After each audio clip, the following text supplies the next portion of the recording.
Mulai lagi ya. Assalamualaikum warahmatullahi wabarakatuh. Yang terhormat Ibu Kepala Sekolah SMK Negeri 1 Banyumas, Ibu Nur Aini Haryanti. Yang kami hormati Ibu Purwati Esos sebagai pembicara sekaligus CGP dari SMK Negeri 1 Banyumas. Kemudian Bapak Ibu peserta desiminasi pada hari ini. Pertama-tama marilah kita panjatkan puja dan bersyukurnya kita kehadiran Allah Subhanahu wa Ta'ala, karena begitu banyak nikmat yang kita diberikan oleh Allah sehingga kita bisa berkumpul pada acara di pagi hari ini. Kemudian tidak lupa juga sholawat serta salamnya kita junjungkan kepada Nabi besar Muhammad Shallallahu Alaihi Wasallam, sehingga kita diberi syafaatnya, semoga diberi syafaatnya di yaumul qiyamah. Amin.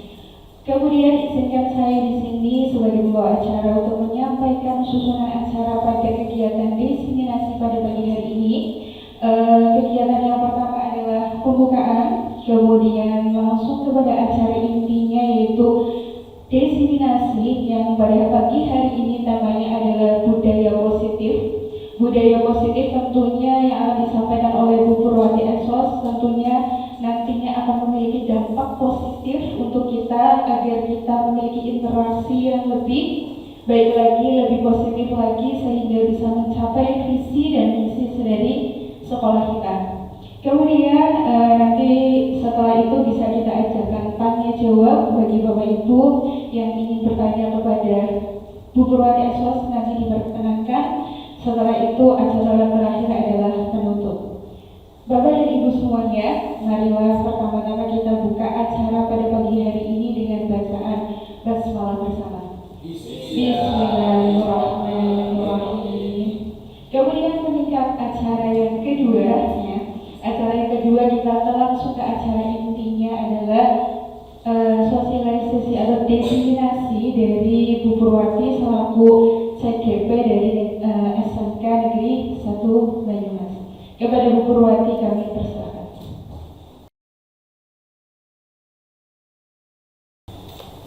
Bismillahirrahmanirrahim.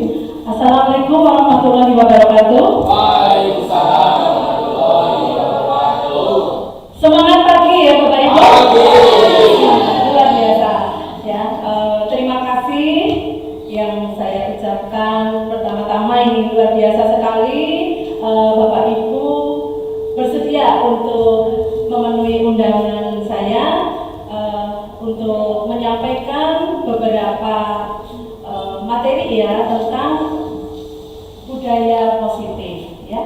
Ini merupakan salah satu tugas ya dari saya, yaitu CGP Angkatan 11 untuk melakukan aksi nyata, yaitu diseminasi budaya positif. Okay. Sebelum pemaparan, mungkin ini ikut-ikutan teman ya, apa untuk lebih memberi semangat. Pantun dulu ya Bapak Ibu. Ke lapangan menggembala keledai, bawa unta ke tengah gurun. Sebelum acara dimulai, izinkan saya membawakan pantun.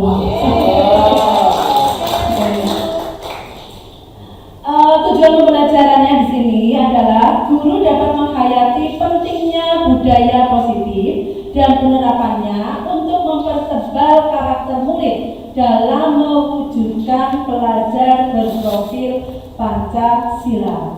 Ya. Bapak Ibu mungkin pernah dan sering bersinggungan dengan yang namanya profil pelajar Pancasila. Bapak Ibu, ya, apalagi di kurikulum Merdeka ini ya, profil pelajar Pancasila ada beberapa dimensi. Ada yang ingat Bapak Ibu? Ada? Nah, aduh luar biasa sekali ini. Ya Pak Hasan nih. Terus kemudian kira-kira bisa nggak Bapak Ibu ya menyebutkan satu persatu misalnya dari dimensi profil pelajar Pancasila itu? Ya, monggo Bu Musana, boleh. Silakan. Berkebinekaan global, bagus ya, luar biasa sekali. Ya, Bu Puspa. Iya, bagus sekali. Beriman dan bertakwa kepada Tuhan Yang Maha Esa, ditambah berakhlak mulia. Itu masih satu dimensi, ya. Bagus. Mungkin ya, Mbak. Gotong royong luar biasa juga. Mbak Wanita masih kan? Mandiri. Iya, betul sekali, Bu. Ya, silakan. Kreatif. Ya, bagus.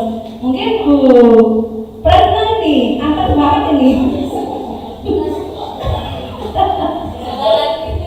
Oh iya, bagus, bernalar kritis ya. Ini luar biasa ya. Untuk dimensi itu yang sekarang kita kenal dengan nama profil pelajar Pancasila ya. Terima kasih ya Bapak Ibu, ini sudah pintar-pintar semua ini. Nah, agendanya ini nanti sudah dibacakan oleh Ibu Naswa. Nah, eksplorasi konsep yang akan kita bahas pada pertemuan kali ini adalah disiplin positif dan nilai-nilai kebajikan universal, kemudian teori motivasi, hukuman dan penghargaan, serta restitusi. Kemudian keyakinan kelas, kebutuhan dasar manusia dan dunia berkualitas, kemudian restitusi 5 posisi kontrol. Ya, 5 posisi kontrol guru ini ya. Restitusi segitiga restitusi. Ya.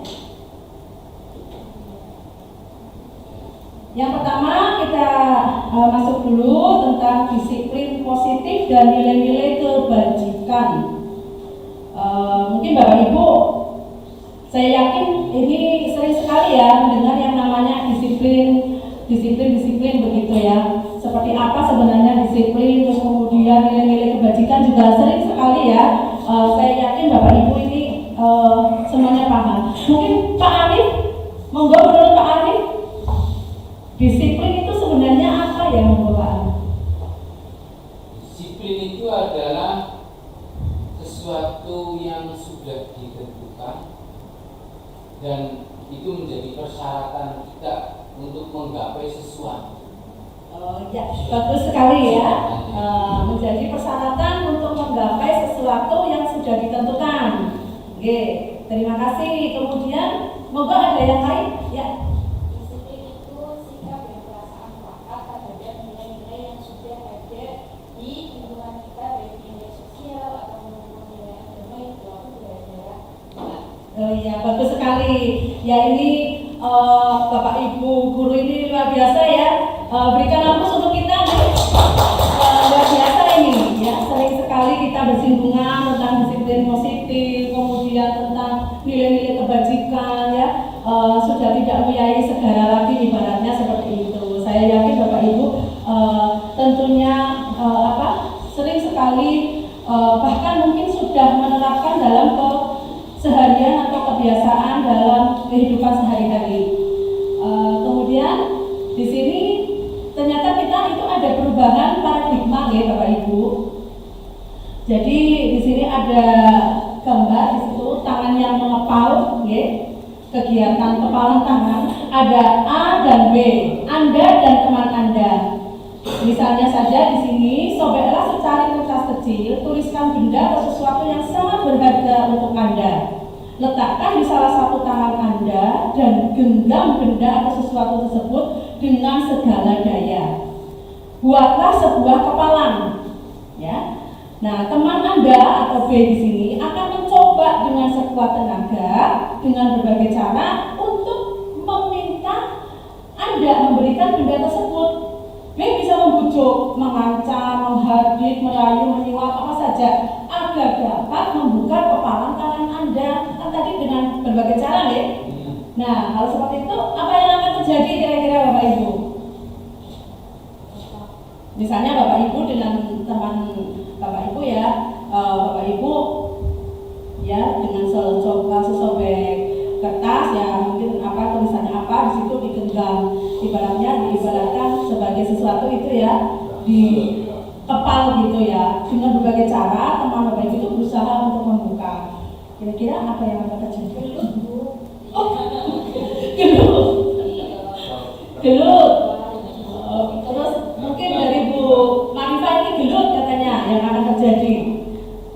Dari yang lain mungkin Pak Luki. Ini Bu, menimbulkan konflik, jadi satu mempertahankan, satu itu berusaha untuk didapatkan.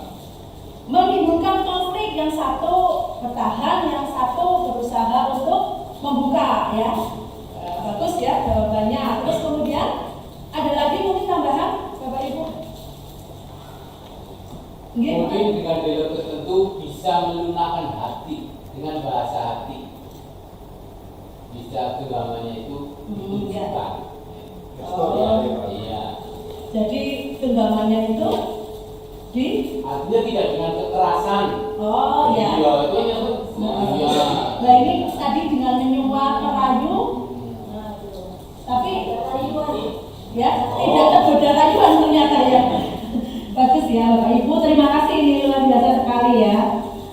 Nah ini ternyata beberapa hal itu sudah Bapak Ibu lakukan dengan cara merayu menurut Pak Arif tadi supaya ada lunak hati, kemudian menurut Pak Luki tadi dengan cara iya akan bisa menimbulkan konflik karena tentunya berbeda pendapat ya. Kemudian dari Bu Marifah bertengkar, gelut ya. Nah ini perubahan paradigma ini atau teori kontrol ini menurut William ya dalam kontrol teori yang kemudian berkembang dinamakan choice theory. Nah diantaranya itu ini boleh membuat nggak bagus ya. Strip-stripnya itu pindah-pindah. Ilusi guru mengontrol murid, ilusi bahwa kritik dan membuat orang merasa bersalah dapat menguatkan karakter, ilusi bahwa semua penguatan positif, efektif dan bermanfaat, ilusi bahwa orang dewasa punya hak untuk memaksa. Nah, ini gambaran dari paradigma yang tadi disampaikan itu ada perubahan paradigma ya. Perubahan paradigma stimulus respon atau teori kontrol. Siapa sebenarnya yang memiliki kontrol? Ya, atau kendali di sini. Stimulus respon. Nah, ini kita mencoba mengubah orang agar berpandangan sama dengan kita. Kira-kira bisa enggak ini ya? Mungkin kalau mungkin dengan cara intens sekali mungkin bisa ya itu dilakukan ya Bapak Ibu ya. Tapi kalau mungkin justru orang yang akan kita rubah supaya pandangannya sama dengan kita, mereka juga punya pandangan sendiri, yaitu juga akan berbenturan ya tentunya ya.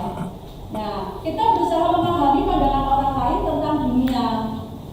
Nah ini ada siapa yang memiliki kontrol sesungguhnya, terus kemudian perilaku buruk dilihat sebagai suatu kesalahan. Semua perilaku tentu mempunyai tujuan. Orang lain bisa mengontrol saya, hanya Anda yang bisa mengontrol diri Anda. Saya bisa mengontrol orang lain, Anda tidak bisa mengontrol orang lain. Pemaksaan ada pada saat rujukan gagal, kolaborasi dan konsensus menciptakan pilihan baru. Model berpikir menang atau kalah, model berpikir menang-menang. Jadi tidak ada istilahnya apa ya, ada yang kalah tapi justru di sini menang-menang ya. Nah, kita kembali lagi pada makna disiplin. Tadi sudah disampaikan oleh Bapak Ibu tentang disiplin ya. Ini kita sering sekali ya, apalagi di dunia pendidikan seperti ini ya, kita berhadapan langsung dengan anak didik kita, tentunya tidak menutup kemungkinan yang namanya kedisiplinan. Disiplin itu sering sekali ya, sering sekali kita akan menemui. Nah, maknanya sebenarnya seperti apa? Ini Bapak Ibu bisa ditulisani. Disiplin itu berasal dari bahasa Latin yang artinya belajar. Ya, makna ini punya konotasi dengan disiplin diri dari murid-murid Socrates dan Plato. Disiplin diri membuat orang itu menggali potensinya menuju sebuah tujuan, apa yang dia hargai, misalnya seperti itu. Namun dalam budaya kita, makna disiplin telah berubah menjadi sesuatu yang dilakukan seseorang pada orang lain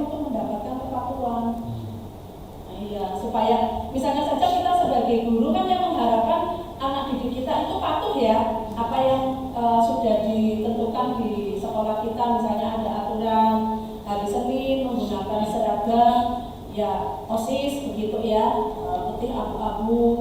Itu harapan kita kepada anak didik kita itu mereka bisa memenuhi apa yang sudah ditentukan. Ya, misalnya hari Senin ya seperti itu, sepatunya katanya hitam ya hitam. Terus kemudian hari Jumat ya kita menggunakan anak didik menggunakan seragam pramuka, misalnya seperti itu. Nah, kecenderungan umumnya adalah menghubungkan kata disiplin dengan ketidaknyamanan, bukan dengan apa yang kita hargai atau pencapaian suatu tujuan yang mulia. Ya, kadang jadi tidak nyaman. Kalau misalnya saja kita kadang juga Bapak Ibu juga punya aturan sendiri deh, hari Senin menggunakan pakaian keki gitu ya.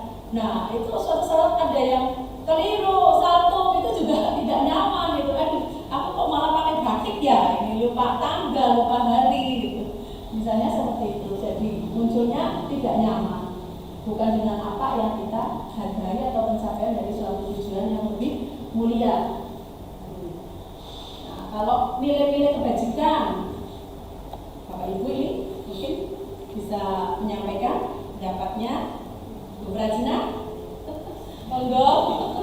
Ini biasanya balik lagi nih. Silakan. Nilai kebajikan adalah nilai kebajikan itu nilai yang disepakati bersama. Nilai yang disepakati bersama. Ya, bagus ya. Nilai yang disepakati bersama. Mungkin ada tambahan Ibu Fenty. Nilai kebajikan apa nggih? Nilai kebajikan itu mungkin sifat-sifat positif manusia yang merupakan tujuan mulia yang ingin dicapai setiap individu. Oh ya, bagus sekali ya. Jadi merupakan suatu yang positif, tujuan mulia yang ingin dicapai oleh individu begitu ya. Ya, ini luar biasa dari Bapak Ibu pemahamannya yakin ini saya nggak mempunyai segala ini ibaratnya mohon maaf ya Bapak Ibu ya, bukan istilahnya menggurui, saya hanya istilahnya apa ya, kita bersama-sama lah ya berbagi sharing tentang yang sudah saya dapatkan dan yang pasti ini untuk memenuhi tugas gitu jadi Bapak Ibu. Karena memang saya yakin Bapak Ibu ini luar biasa sebenarnya ya, makna nilai-nilai kebajikan saja itu sungguh luar biasa ini pemahamannya. Oke, kita lihat Bapak Ibu, nilai-nilai kebajikan universal. Seperti apa universal itu yang berarti yang umum ya, yang dunia begitu ya. Di mana tempat mungkin bisa kita jumpai ini tentang universal dari sebuah nilai. Nilai itu kan value ya, jadi sesuatu yang lebih tinggi gitu sifatnya, lebih unggul begitu ya. Nah, ini nilai kebajikan adalah sifat positif manusia yang merupakan tujuan mulia yang ingin dicapai setiap individu. Ya, tadi sudah disampaikan oleh Bu Fenty ya. Bagus sekali ini pemahamannya tentang tujuan mulia yang ingin dicapai individu. Nah, ini sifatnya universal dan lintas bahasa, suku, bangsa, agama maupun latar belakang. Ya, jadi bisa saja di negara mana, di Amerika misalnya saja, atau mungkin di negara tetangga kita ya kayak Malaysia dan sebagainya, itu bisa saja mereka juga mempunyai nilai-nilai kebajikan yang mereka junjung tinggi juga. Ya. Nah, ini setiap perilaku itu punya tujuan. Ya, dengan menaikkan nilai kebajikan yang diyakini seseorang, maka motivasi intrinsiknya akan terbangun sehingga menggerakkan motivasi dari dalam untuk dapat mencapai tujuan mulia yang diinginkan. Nah, ini. Jadi kalau seseorang itu yakin ya dengan nilai-nilai kebajikan yang mereka anut, mereka itu akan muncul motivasi intrinsiknya. Ya, sehingga dapat menggerakkan motivasi diri ya untuk dapat mencapai tujuan mulia yang diinginkan, yang diharapkan. Itu Bapak Ibu. Nah, kemudian nilai kebajikan yang ingin dicapai oleh setiap anak Indonesia itu kita kenal dengan nama profil pelajar Pancasila. Nah, tadi Bapak Ibu sudah mengulas ya, paling tidak juga Bapak Ibu sudah paham apa saja itu profil pelajar Pancasila yang sekarang sedang digabungkan, dileburkan, bagaimana itu ada beberapa dimensi, ya, ada 6 dimensi. Nah, ini sudah dituliskan ya Bapak Ibu ya, tentang dimensi-dimensi yang terdapat dalam profil pelajar Pancasila. Nah, ini kita bisa melihat ada beberapa dari dimensi itu, ada elemen, ada sub-elemen ya.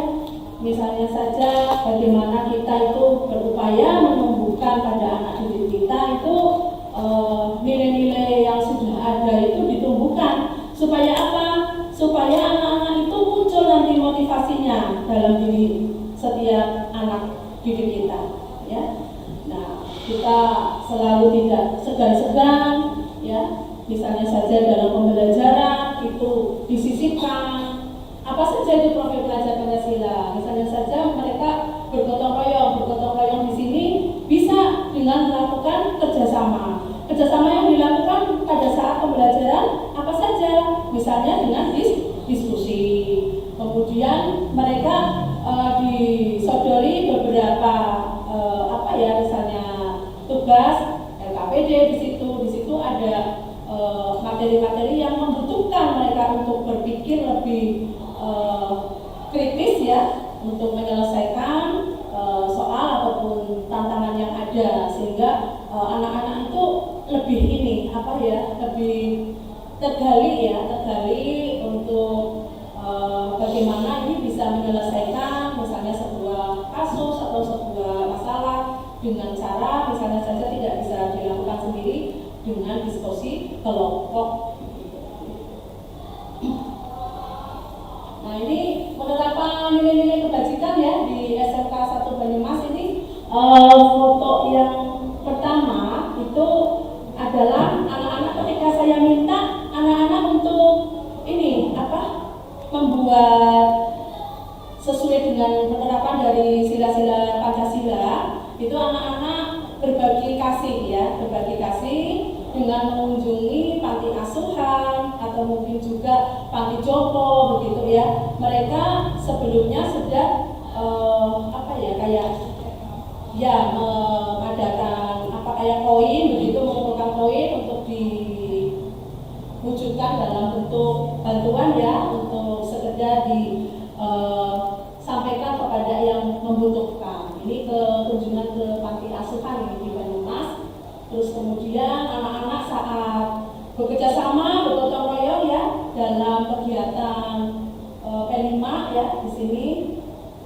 Kemudian ada yang ini baru hangat ini ya. Jadi mereka benar-benar semacam kayak bertanggung jawab. Jelas di sini ada nilai-nilai kebajikannya. Kemudian disiplin, mereka ini ya bersama-sama dengan teman-teman ya, dengan Bapak Ibu juga untuk mengikuti karnaval. Terus kemudian religius di situ ya, untuk sesuai dengan profil pelajar Pancasila yang pertama itu terlihat anak-anak itu dengan didukung kolaborasi dan kerjasama, mereka mengadakan acara ini kalau tidak salah itu di masjid ya. Acaranya adalah peringatan hari besar ya agama. Nah, ini sudah muncul ya nilai-nilai kebajikan yang ada. Terus kemudian gambar yang ini adalah mereka bergotong royong, kemudian bekerja sama juga untuk ini kemah ya. Jadi mereka berlatih benar-benar mandiri ya. Terus ini menunjukkan cinta tanah air yang luar biasa yang sesuai dengan sila ketiga ya dari Pancasila itu, bagaimana nasionalisme yang tinggi. Di situ juga ada nilai kebajikan tentang disiplin ya. Mereka dengan tertib, disiplin ya, dan penuh hikmat untuk melakukan upacara bendera ya. Kemudian kita masuk ini ya pada teori motivasi, hukuman, dan penghargaan serta restitusi.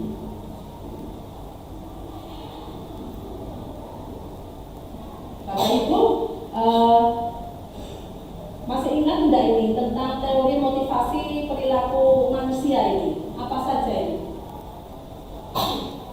Teori motivasi perilaku manusia. Untuk menghindari ketidaknyamanan atau hukuman, apa yang akan terjadi apabila saya tidak melakukannya? Ini berarti motivasi eksternal. Oke? Motivasi eksternal. Apa yang akan terjadi kalau saya tidak melakukan? Gitu kan? Nah, untuk menghindari ketidaknyamanan atau hukuman yang mungkin bisa kita terima, misalnya anak didik itu tidak mengerjakan tugas atau apa, nah ini kadang ada kecenderungan yang muncul justru malah motivasi eksternalnya ini, ya.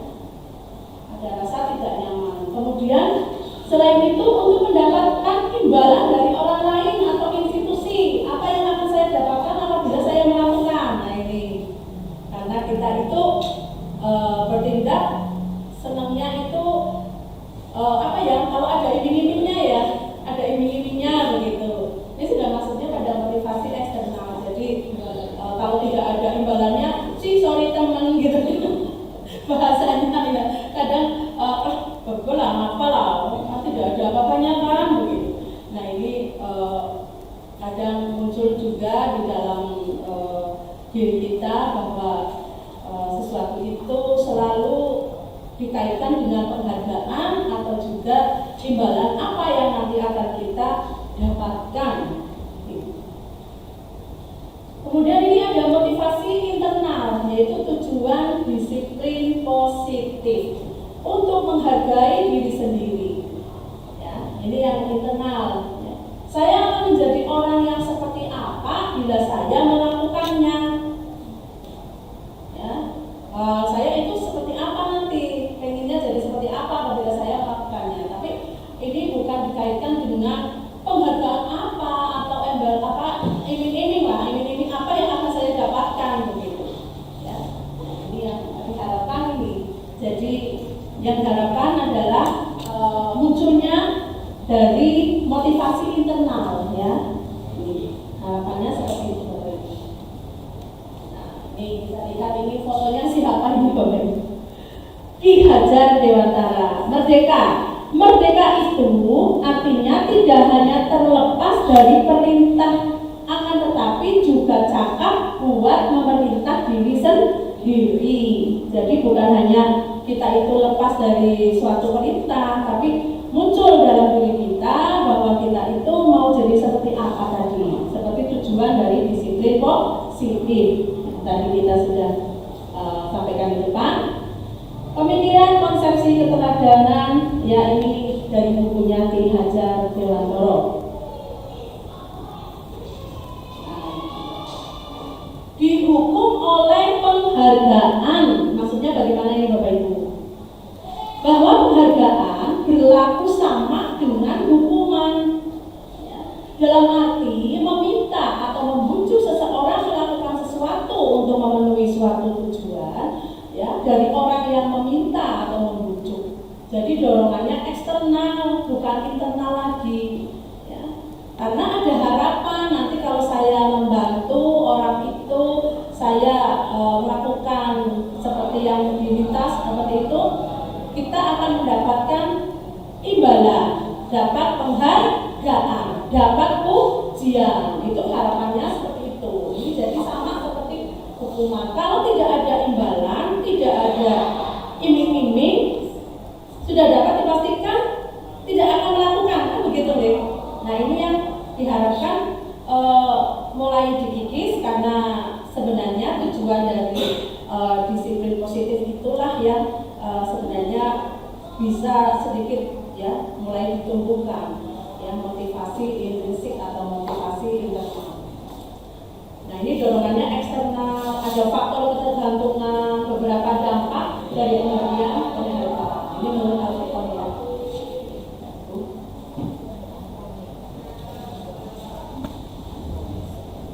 Nah ini tindakan guru, kemudian hukuman atau konsekuensi. Nih, ini sudah dijawab Bapak Ibu. Tadi, loh ini malah kebalik. Nanti saya putar kebalik itu. Nih, tindakan guru. hukuman atau konsekuensi. Mencatat 100 kali di dalam buku kalimat, saya tidak akan terlambat lagi karena terlambat ke sekolah. Ayo, ini yang pertama ini. Tadi sudah kelihatan untuk Mohon maaf, ini jatuh badan. Posisinya kebalik saya. Ini bagaimana ini? Termasuk apa Bapak Ibu yang pertama itu? Hukuman, ya. Kan nggak ada hubungannya ya Bapak Ibu keterlambatan ke sekolah kok disuruh mencatat 100 kali di dalam buku kalimat, saya tidak akan terlambat lagi, ya.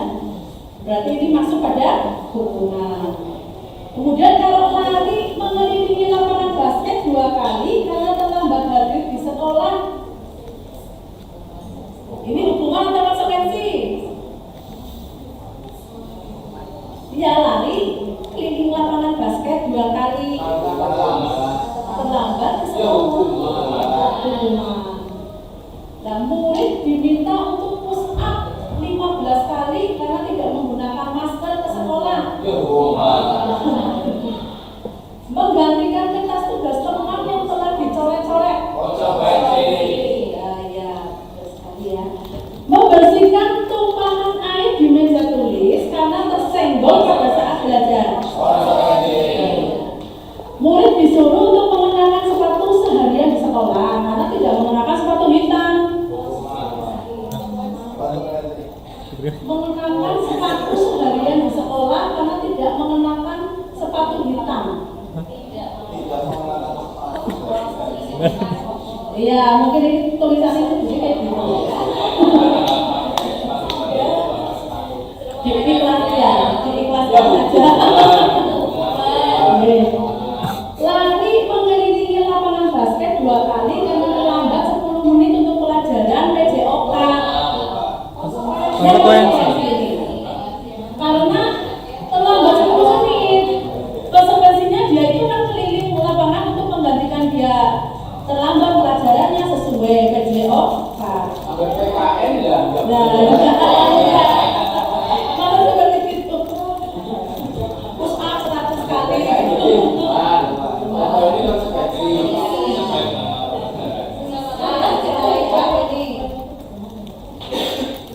Ya, hukuman cocokkan itu ya, konsekuensi. Ya. Konsekuensi, jadi apa yang itu harus dilakukan ya Bapak Ibu, karena misalnya tadi menumpahkan gelas yang ada airnya gitu ya. Nah, kita masuk pada identitas gagal dan identitas sukses. Kalau identitas gagal di sini hukuman, identitas sukses apa Bapak Ibu? Disiplin, konsekuensi, dan restitusi. Ya. Sesuatu yang menyakitkan harus terjadi, itu identitas gagal ya. Berarti konsekuensinya sesuatu harus terjadi. Restitusi merupakan pilihan. Ya, tidak nyaman untuk murid atau anak untuk jangka waktu yang panjang. Karena ini hukuman loh. Hukuman kadang memang menyakitkan ya Bapak Ibu ya. Anak kadang malah dendam itu loh. Kesana-kesana aku biar setahun loh. Ya, mau telat kok keliling lapangan sampai 10 kali gitu. Bisa saja anak saat keliling lapangan belum selesai 10 kali sudah pingsan misalnya. Ya, karena kondisi anak kan beda-beda. Kadang ada yang kuat, kadang ada yang memang dia itu kalau harus keliling seperti itu kondisi fisiknya enggak memungkinkan. Kemudian korban mendapatkan keadilan. Korban di sini maksudnya ya yang bersangkutan ya si murid itu ya. Murid atau anak akan tersakiti. Perilaku pasif agresif meningkat. Ya. Sistem tidak akan berjalan bila murid tidak takut. Berlaku hanya pada sebuah institusi, tidak berlanjut pada kehidupan nyata. Peraturannya adalah kamu harus begitu.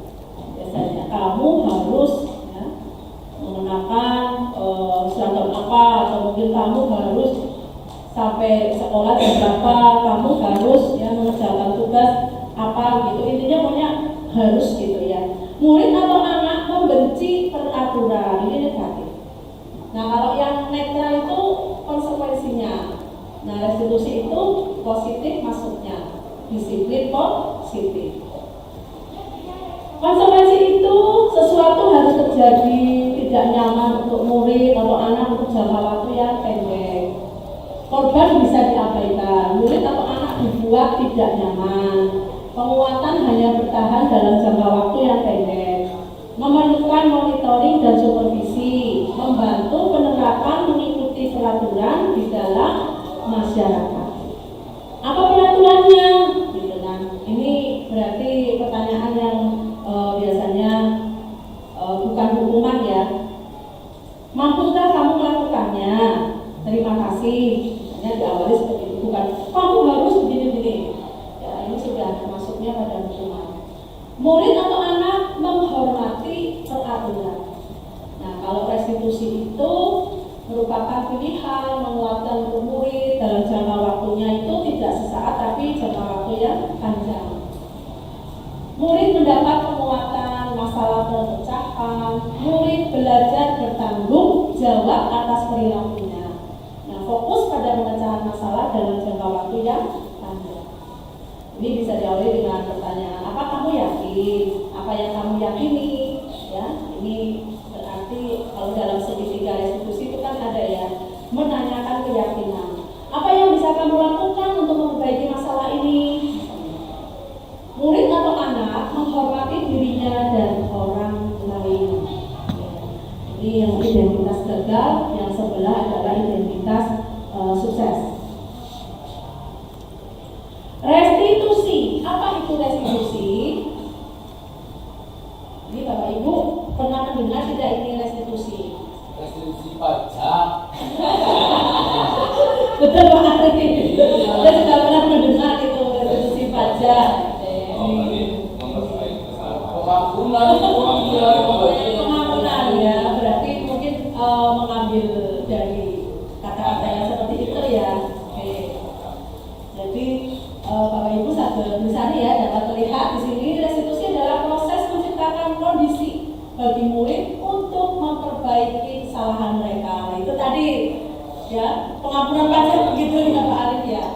Pengampunan pajak sehingga mereka bisa kembali pada kelompok mereka dengan karakter yang lebih kuat. Jadi restitusi itu merupakan proses kolaboratif ya, kerjasama yang mengajarkan murid untuk mencari solusi apa sih masalah mereka dan membantu murid berpikir tentang orang seperti apa yang mereka ingin menjadi tujuan mulia dan bagaimana mereka harus memperlakukan orang lain. Tadi kan ada ya di dalam yang disiplin positif, disiplin restitusi, jadi menunjukkan bagaimana murid itu bisa menghormati orang lain. Misalnya seperti itu restitusi. Nah, 9 ciri-ciri restitusi nih. Bukan untuk menebus kesalahan yang pertama, namun untuk belajar dari kesalahan, memperbaiki hubungan. Bagaimana ini? Apakah ada yang punya masalah? Mungkin bisa dengan segitiga restitusi ini. Ini Bapak Ibu memperbaiki hubungan, ya. Ini. Tawaran bukan paksaan. Yang keempat, restitusi itu menuntun untuk melihat ke dalam diri. Kemudian restitusi mencari kebutuhan dasar yang mendasari tindakan. Kemudian restitusi diri adalah cara yang paling baik. Restitusi fokus pada karakter bukan tindakan. Oke. Restitusi fokus pada solusi. Nah, restitusi ini juga mengembalikan murid yang berbuat salah pada kelompoknya.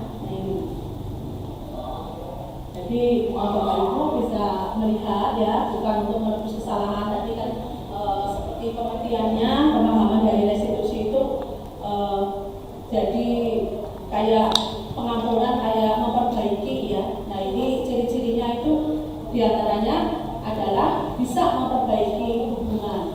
Kemudian fokus pada solusinya. Ya. Jadi nanti anak-anak yang pernah melakukan kekeliruan itu dibuatkan dengan tes terus itu bisa kembali ke kelompoknya dengan karakter yang lebih kuat, begitu. Ya. Kemudian kita lihat keyakinan kelas ini, Bapak Ibu. Bapak Ibu sudah melakukan belum ya keyakinan kelas? Sudah luar biasa Keyakinan kelas seperti apa Bapak Ibu? Mungkin Mbak Monita? Bu Monita Keyakinan kelas kalau biasanya di awal pertemuan biasanya peraturan kelas yang kita sepakati. Keyakinan kelas, peraturan kelas ya, perlu. Oh iya. Disepakati bersama. Bagus. Luar biasa. Terus kemudian ini kita lihat Bapak Ibu, keyakinan kelas tadi menurut Mbak Monita disepakati bersama. Nah ini keyakinan yaitu nilai-nilai kebajikan universal yang disepakati secara tersirat dan tersurat. Di samping tersirat juga harus dituliskan tersurat, begitu. Ya. Kemudian lepas dari latar belakang suku, ya, negara, bahasa maupun agama. Ya. Antar golongan juga bisa itu. Ya. Tidak menutup kemungkinan. Ya. Kadang kan di dalam kelas kita itu berbeda latar belakang, nah itu tetap bisa diterapkan yang namanya keyakinan kelas. Keyakinan seseorang akan lebih memotivasi seseorang dari dalam tadi, motivasi internal yang tumbuh ya dari dalam. Seseorang akan lebih tergerak dan bersemangat untuk menjalankan keyakinannya daripada hanya sekedar mengikuti serangkaian peraturan tertulis tanpa makna. Jadi kadang kalau hanya tulisan saja bisa saja kita tidak begitu ini ya seperti itu saja sudah nggak begitu dampaknya untuk dilaksanakan. Tapi kalau memang sudah muncul dalam diri kita dan berupa motivasi ini nantinya akan selalu dapat menggerakkan hati kita. Terus kemudian kalau sudah tergerak kita bisa juga diwujudkan dalam tindakan, begitu. Nah, kemudian keyakinan kelas itu mengapa tidak peraturan saja? Mengapa harus keyakinan kelas, Bapak Ibu? Nih, mengapa? Ya, benar sekali. Tadi untuk apa itu, Bu Reza? Membangun motivasi internal ya dari dalam diri kita ya. Karena kita memiliki peraturan, misalnya contohnya ini, kita memiliki peraturan harus menggunakan helm bila mengendarai kendaraan roda 2. Ya. Mengapa kita memiliki peraturan 3M, menggunakan masker, mencuci tangan dan menjaga jarak misalnya. Ya. Mengapa kita memiliki peraturan harus datang tepat waktu pada saat mengikuti pelatihan. Nah, untuk mendukung motivasi intrinsik, kembali ke nilai-nilai atau keyakinan supaya lebih mampu menggerakkan seseorang dibandingkan mengikuti serangkaian peraturan. Ini ketika dibuat jadi lompat-lompat kan gitu ya. Jadi bacanya ke atas ke bawah, ke atas ke bawah. Gitu. Ada seninya ya Bapak Ibu. Ya bacanya lucu. Mohon maaf ini karena keterbatasan. Jadi dengerin dengan aku, soalnya sih. Nih, budaya positif ini kelihatan nggak Ibu? Kelihatan. Kelihatan kan ya? Nah, yang tumbuh itu ya, yang tumbuh bawah itu yang paling kecil itu peraturan kelas. Ini kurang ada gitu. Ini bukan cara untuk menghipnotis ya Bapak Ibu. Ini adalah peraturan kelas keluar adalah keyakinan kelas. Nanti dari peraturan kelas kemudian diwujudkan dengan keyakinan kelas, nanti akan mendukung lingkungan positif ya dalam belajar tentunya. Nah, kalau lingkungan positif ya, lingkungan belajar positif itu akan mendukung munculnya budaya positif. Nah ini ya, jadi dari awal peraturan dulu, terus ke keyakinan, ke lingkungan yang positif, barulah muncul ada budaya positif. Nah, nilai kebajikan pada keyakinan kelas. Ini Bapak Ibu, terlihat sudah ya? Udah ya? Selalu mengembalikan buku ke tempatnya. Keyakinan kelas atau nilai kebajikan yang dituju ini apa? Iya, nilai kebajikannya.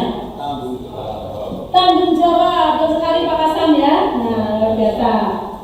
Kalau peraturan dilarang mengganggu orang lain.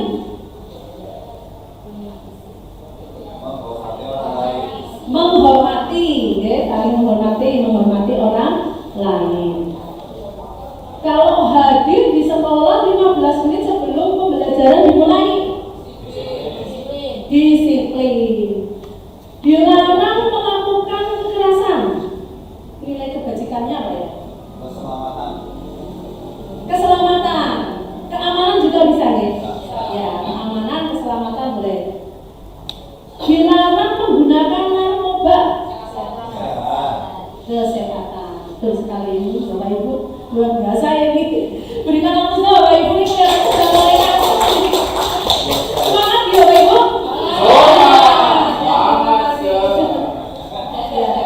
Bergantian atau menunggu giliran?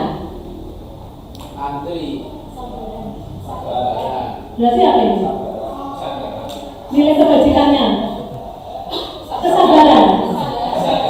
Oh ya, kesadaran boleh, terus kesabaran itu juga disiplin juga ya, karena tidak boleh menyerobot antrian. Nanti alasannya apa itu langsung nyerobot saja. Menggunakan masker ini sudah pasti kesehatan betul sekali. Jangan berlari di kelas atau koridor. Keselamatan. Ya. Jangan berlari di kelas atau koridor ini ya. Kalau berlarian di situ itu kan untuk tempat orang jalan gitu ya. Bisa saja kalau berlari-larian di situ mungkin bisa jatuh, terpeleset atau menabrak orang lain, atau mungkin juga kejadian-kejadian yang tidak diharapkan. Ini keyakinan kelasnya atau nilai-nilai kebajikannya adalah tentang keselamatan.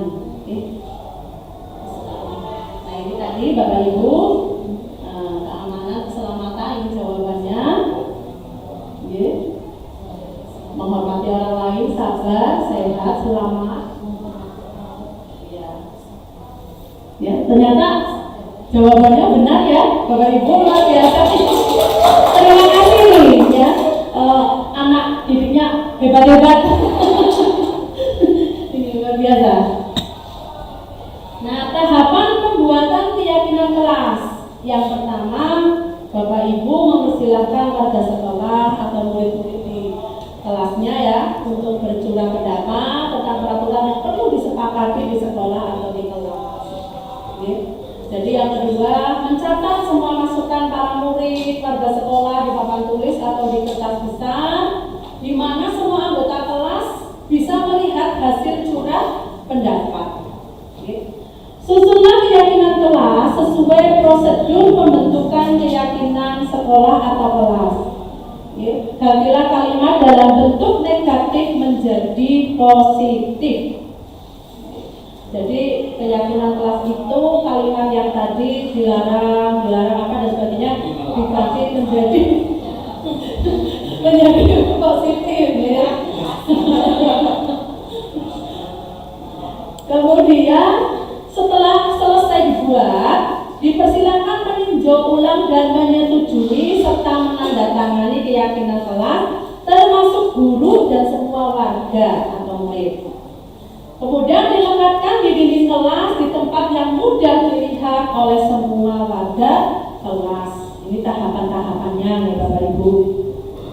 Sudah dibuat nih Bapak Ibu nggih? Ya, bagus sekali. Nah, lihat. Ini praktik baik untuk kegiatan kelas. Saya lupa ini kan seharusnya PDF ya, seharusnya video gitu. Tapi kok malah jadi munculnya begini. Saya lupa ini kalau di Canva-nya jadi gitu. Ya, ini video memang. Ya, terus. Mohon maaf ini.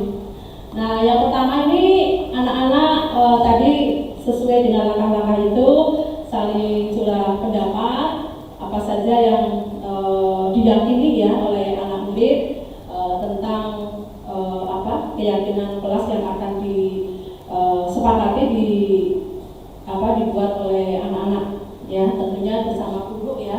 Terus kemudian setelah selesai anak-anak menempelkan ya di papan tulis dulu, terus nanti kita bersama-sama mereka mana yang sama ya. Dari 36 siswa kan tidak semuanya itu berbeda-beda, mesti ada beberapa yang sependapat tentang disiplin, terus kemudian tentang tanggung jawab. Nah, itu diambil, dikelompokkan. Nah, ini ya. Terus kemudian bagaimana jika ada pelanggaran di dalam menjalankan keyakinan kelas? Ya, bagaimana nih? Ada pelanggaran, apakah dengan hukuman, sanksi atau konsekuensi, atau dengan restitusi? Sudah dibuat tadi keyakinan kelasnya, ya, dengan kalimat atau kata-kata yang positif. Dengan cara apa Bapak Ibu? Restitusi ya. Restitusi tadi yang positif ya. Jadi ada penanganannya, ini ada langkah-langkah untuk melakukan kegiatan restitusi ya. Nah, kemudian kita masuk pada kebutuhan dasar manusia ya, kebutuhan dasar manusia seperti apa ini Bapak Ibu ya, ada beberapa. Yang pertama apa Bapak Ibu? Kasih sayang dan rasa diterima. Aduh, ada gambar lope-lopenya ini. Yang kedua apa Bapak Ibu? Penguasaan.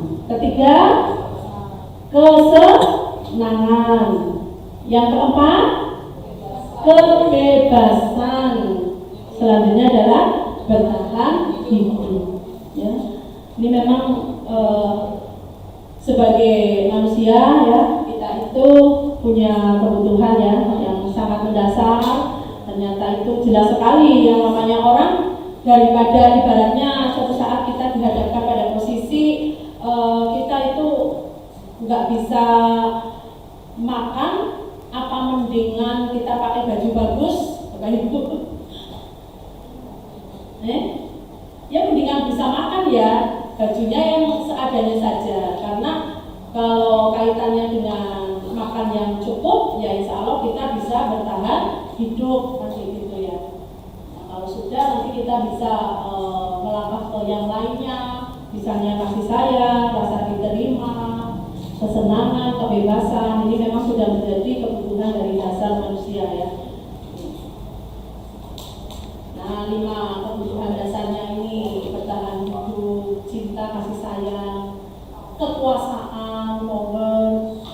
Ya. Kita sebagai manusia itu kan ada yang namanya makhluk. Kita makhluk zoopolitikon ya. Zoopolitikon itu kan makhluk yang berpolitik itu. Ya. Sebagai contoh lah Bapak Ibu semuanya berangkat dari rumah menuju ke sekolah untuk kerja. Itu ada tenggat waktu jam 7 itu paling tidak sudah ada di sekolah.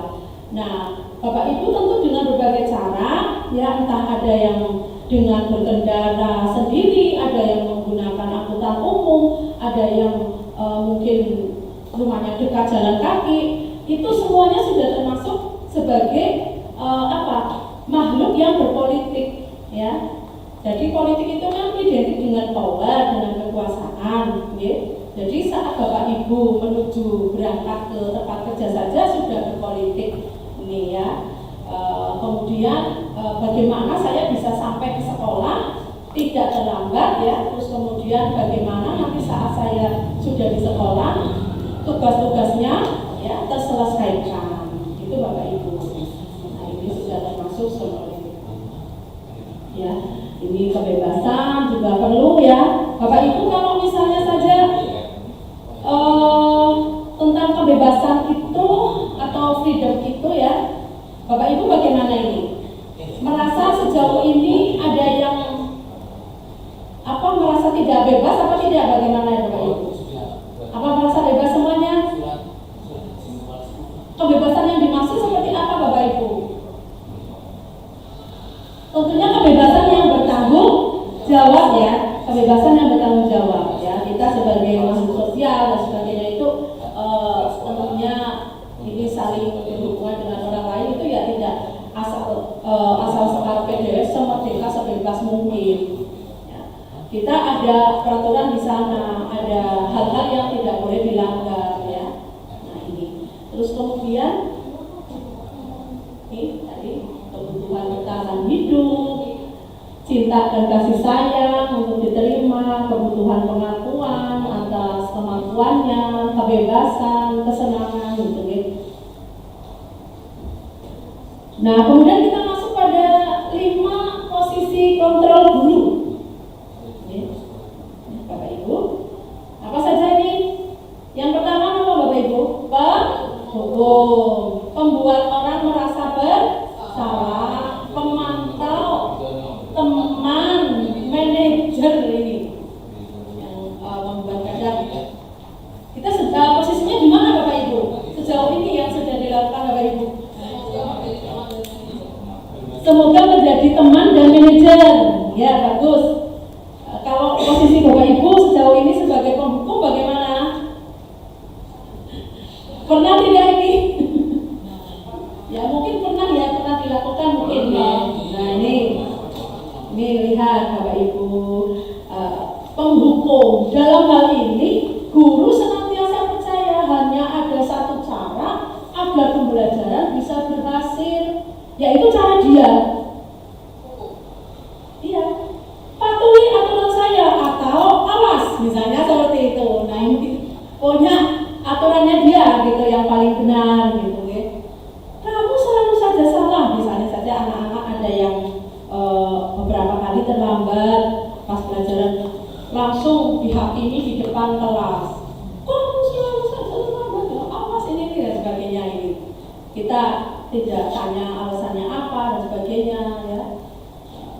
Itu juga merupakan sesuatu yang kadang anak jadi merasa kok seperti itu gitu ya di depan kelas itu mungkin ada rasa timbul marah, malu dan sebagainya. Saya yakin anak seperti itu. Tidak semua anak itu bisa menerima ya gitu ya. Terus kemudian membuat orang merasa bersalah. Jadi posisi ini murid akan memiliki penilaian diri yang buruk tentang diri mereka. Murid merasa tidak berharga dan telah mengecewakan orang-orang yang disayanginya. Ya. Ibu sangat kecewa sekali dengan kamu. Ada seperti itu ya. Nah, misalnya aja di sini Bapak guru, berapa kali Bapak harus memberitahu kamu ya? Oh men, mulai deg-degan. Saya masih ingat zaman SMP itu pelajaran matematika, saya duduknya itu di depan sendirian, depan-depan dengan Pak gurunya itu selalu diperhatikan itu jawab soalnya. Kalau salah misalnya langsung salah tanpa diberitahu, itu soalnya gimana gitu kan deg-degan sekali ya. Anak itu tanya juga tidak dijawab begitu. Gara-gara dijelaskan salah. Terus kalau sudah maju kowe gitu, nah ini wah deg-degan sekali waktu itu. Saya masih ingat itu padahal usia saya waktu itu SMP itu. Tetap saya di sini memori saya aduh ya masih terasa sekali kalau ada Pak Guru itu waduh deg-degan banget itu saya. Takut gitu rasanya. Kemudian kita lihat pemantau. Dalam hal ini seorang pemantau sangat mengandalkan penghibur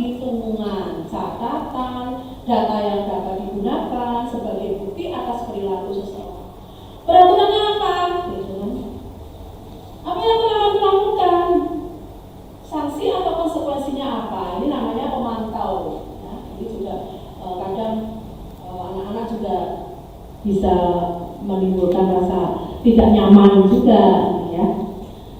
Terus kemudian sebagai teman.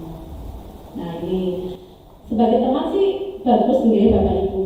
Dalam hal ini guru di posisi teman dan menggunakan hubungan baik serta humor untuk mempengaruhi seseorang. Tapi di sini kelemahannya adalah murid itu akan tergantung dengan guru tersebut loh. Kalau misalnya diberitahu oleh guru yang lain atau dinasihati itu tidak mengerti, tahunya dia dengan guru yang dianggap sebagai temannya tadi, karena posisi kita memposisikan sebagai seorang teman begitu. Nah ini tidak untuk guru yang lain, hanya untuk guru tertentu saja.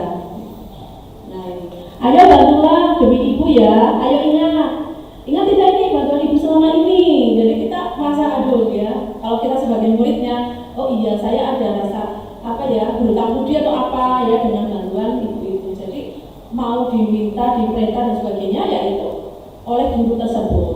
Gitu. Ini sebagai teman. Ya sudah ini tidak apa-apa, nanti ibu bantu bereskan. Jadi ada ketergantungan di sini anak-anak. Ya. Kemudian kita lihat sebagai manajer. Kalau manajer itu posisi di mana guru berbuat sesuatu bersama dengan murid, mempersilahkan murid mempertanggungjawabkan perilakunya, mendukung murid agar dapat menemukan solusi atas permasalahannya sendiri. Apa yang kita yakini? Kembali pada keyakinan kelas. Apakah kamu meyakininya? Jika kamu meyakininya, apakah kamu bersedia memperbaikinya? Nah ini, rencana kamu untuk memperbaiki hal ini bagaimana? Mari kita coba ya Bapak Ibu menerapkan ini ya. Meskipun saya yakin ini ya dari jumlah siswa yang luar biasa itu memerlukan waktu ya, membutuhkan waktu ini. Nah, ini segitiga restitusi. Nah, segitiga restitusi, langkah-langkah yang pertama apabila mau melakukan ini adalah menstabilkan identitas. Kemudian langkah yang kedua adalah validasi tindakan yang salah.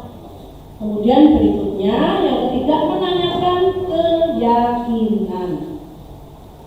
Ya, ini jadi distabilkan dulu identitasnya, menanyakan kabar dulu, alasannya apa, kamu misalnya terlambat, misalnya seperti itu. Saya yakin murid itu, anak didik itu tentunya punya potensi yang besar ya, untuk punya alasan melakukan hal ini, misalnya seperti itu. Kemudian divalidasi tindakan yang salah, barulah menanyakan keyakinannya. Yang pertama, menstabilkan identitas. Untuk membuat anak yang merasa gagal karena berbuat salah menjadi positif terhadap dirinya. Jadi kadang kan anak itu juga merasa, aduh saya kok seperti ini ya, tapi dia kesulitan untuk memperbaikinya, caranya melalui apa, bagaimana cara untuk memperbaikinya begitu. Jadi guru berkata, berbuat salah itu hal yang manusiawi, tidak ada manusia yang sempurna. Bapak atau ibu juga pernah membuat salah, misalnya seperti itu. Kita bisa memastikan untuk menyelesaikan permasalahan ini. Ya. Bapak ibu itu tidak tertarik lah dengan mencari tahu siapa sih ya yang benar, siapa yang salah. Kemudian juga bisa ditambahkan, kalau kamu menyalahkan dirimu sendiri terus-menerus, apakah kamu itu berarti bersikap baik pada dirimu sendiri? Ya, ditanyakan seperti itu. Memvalidasi tindakan salah, ini berarti validasi kebutuhan, ya, membantu murid mengenali basic kebutuhan dasar yang ingin dipenuhi ketika melakukan kesalahan itu. Ya, karena pada dasarnya setiap tindakan manusia itu tujuannya adalah memenuhi basic needs, atau itu yang namanya power, freedom, love and belonging, mungkin juga kesenangan atau juga survival ya. Kamu bisa saja melakukan yang lebih buruk, tapi kamu tidak melakukannya kan? Kamu punya alasan kenapa melakukan itu. Nah, ini adalah salah satu bagian dari segitiga restitusi. Menanyakan keyakinan. Anak melihat kesalahannya dihubungkan dengan norma dan nilai yang mendasari manusia berinteraksi dengan orang lain. Guru berkata, apa nilai yang kita percaya di kelas atau sekolah kita? Nilai universal apa yang telah kita sepakati? Kelas yang ideal itu seperti apa? Ya. Nah, apa yang kamu rasakan ketika kamu melakukan itu? Kamu menjadi orang yang seperti apa? Ya, ini Ibu. Nah, kegiatan ini menjadikan saya sebagai guru untuk memahami kebutuhan dasar yang dibutuhkan oleh murid kita. Tadi misalnya saja ada contoh misalnya nih Bapak Ibu, kita menghadapi anak yang sering tidur di kelasnya saat pembelajaran berlangsung. Kira-kira kebutuhan dasar itu apa ya dari anak murid kita? Tadi kan kebutuhan dasar ada 5 itu ya. Ingin apa itu? Nilai kebajikan apa juga? Ingin diperhatikan. Betul sekali. Terus kemudian nilai kebajikannya apa ini yang dia itu enggak inilah ya. Ya ini nanti Bapak Ibu saya yakin kalau sudah memahami tentang segitiga restitusi boleh mempraktekkan ya. Nah ini sudah masuk sesi tanya jawab Bapak Ibu. Ini waktunya sudah 60 menit ya. Monggo kalau mungkin ada yang mau ditanyakan, semoga saya bisa menjawab. Mungkin Pak. Saya menanggapi yang terakhir yang tentang keyakinan kelas.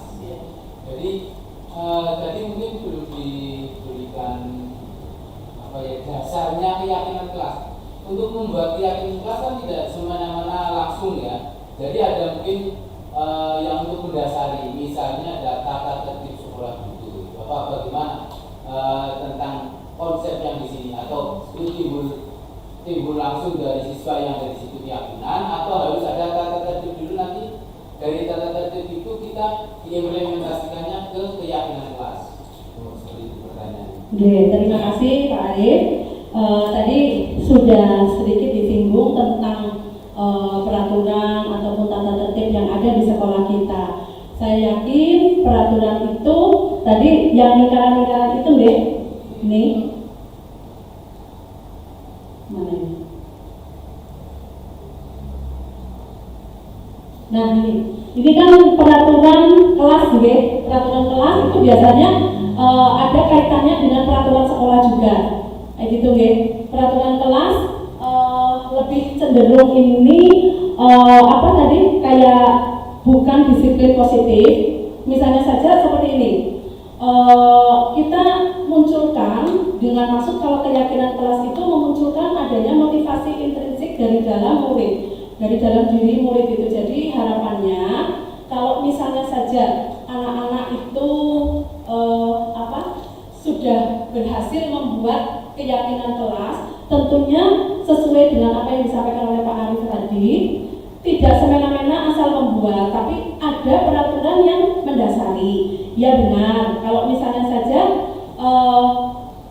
tadi dengan menggunakan seragam, ya peraturan hari Senin menggunakan seragam OSIS kayak gitu ya Pak Arif ya. Nah itu kan berarti di sana keyakinan kelasnya adalah bertanggung jawab ataupun disiplin. Itu maksudnya begitu Pak Arif.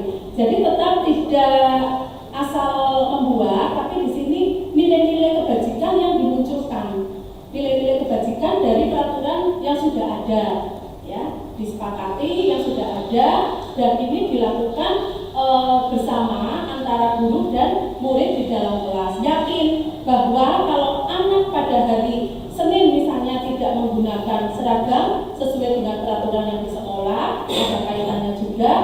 Terus keyakinan kelasnya itu apa? Berarti keyakinan kelasnya adalah sudah melanggar tentang kedisiplinan. Itu begitu. Jadi disiplin itu, atau mungkin bertanggung jawab. Misalnya yang tidak mengerjakan piket, kayak gitu kan ada ya peraturan.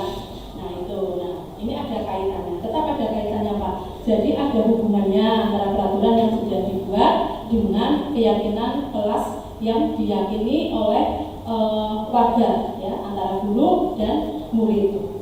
Begitu Pak Arif. Yang sedikit.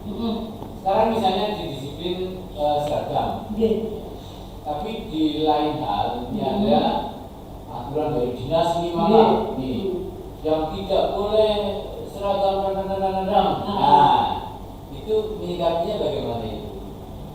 Tidak boleh berseragam. Enggak kan di sana itu Ya. tidak boleh menjual apa-apa dan sebagainya itu kemarin itu ya aturannya kayak gitu sampai harus kepala sekolah harus membuat banner bahwa sekolah tidak menjual, padahal ciri khas dari sebuah sekolahan itu kan biasanya ada di seragamnya itu yang menjadi kebanggaan siswa. Ya. Tapi ini justru aturan ini dimentahkan dalam oleh yang menaungi kita sendiri dinas segala hal ini. Nah itu menurut kita itu bagaimana solusinya? Ya. Baik, terima kasih Pak Arif. Ini pertanyaan yang sungguh sangat menantang ya. Baik, tadi ada yang ditanyakan oleh Pak Arif bagaimana kalau misalnya saja dari anak-anak itu ada aturan tidak boleh intinya memaksakan suatu seragam tertentu begitu kan ya? Intinya seperti itu.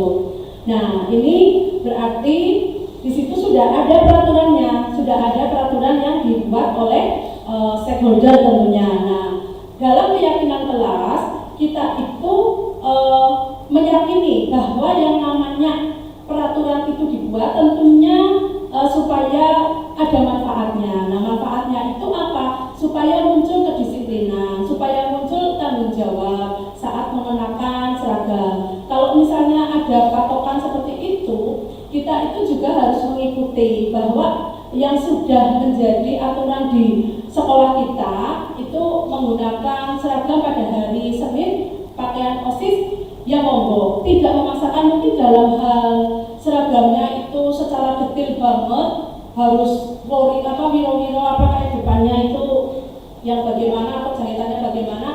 Tapi kalau sepemahaman saya yang penting atasnya putih bawahnya abu-abu begitu ya, seperti itu Pak Ari. Tapi tetap dalam hal ini keyakinan itu dibuat atas kesepakatan bersama dari Bapak Ibu guru di kelas dengan anak didiknya ya, sesuai tentunya tidak jauh dari peraturan sekolah yang ada begitu.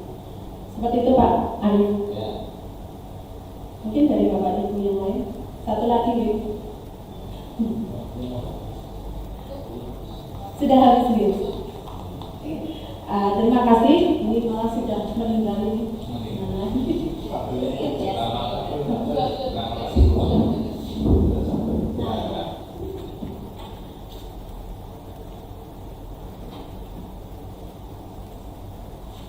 Baik, kita refleksi sebentar ya Bapak Ibu. Materi yang paling menarik perhatian menurut Bapak Ibu, misalnya apa nih Bapak Ibu? Bagaimana Bu Musta'ana? Silakan. 5 posisi kontrol guru. Menarik menurut Bapak Ibu bagaimana? Karena apa alasannya? Kita sebagai guru itu bisa mengontrol ya, kita pada posisi mana. Sebagai penjaga lingkungan, apakah sebagai teman, pemantau atau manajer. Kita harus seperti itu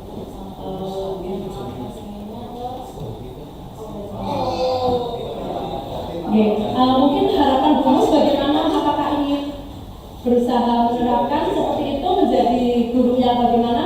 Ya, kalau dari atau itu untuk mencapai itu berarti sebagai manajer, tapi perlu proses sepertinya. Oh iya, terima kasih. Luar biasa, berikan semangatnya, luar biasa, baik, sudah menjelang akhir ini Bapak Ibu. Saya pantun dulu. Perluasan membeli minyak di jalan bertemu Pak Rahmat.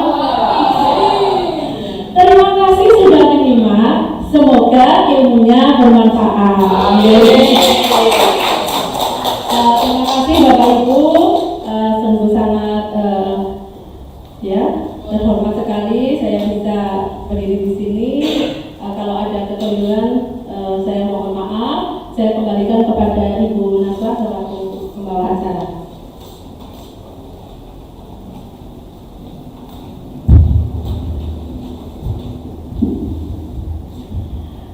Demikian Bapak Ibu tentang penyampaian materi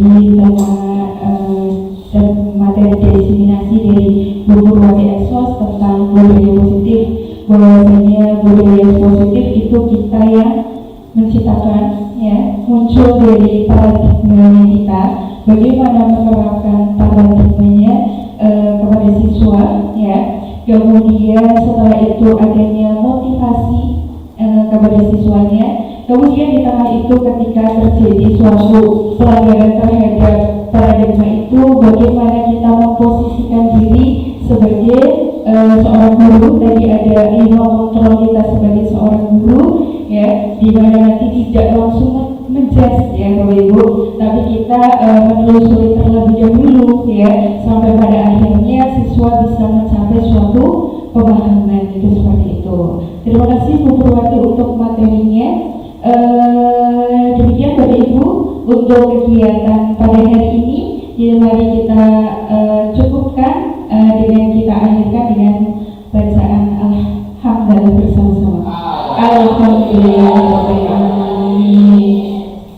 Dari kita cukup sekian. Kurang lebihnya mohon maaf apabila banyak kesalahan dan kekeliruan.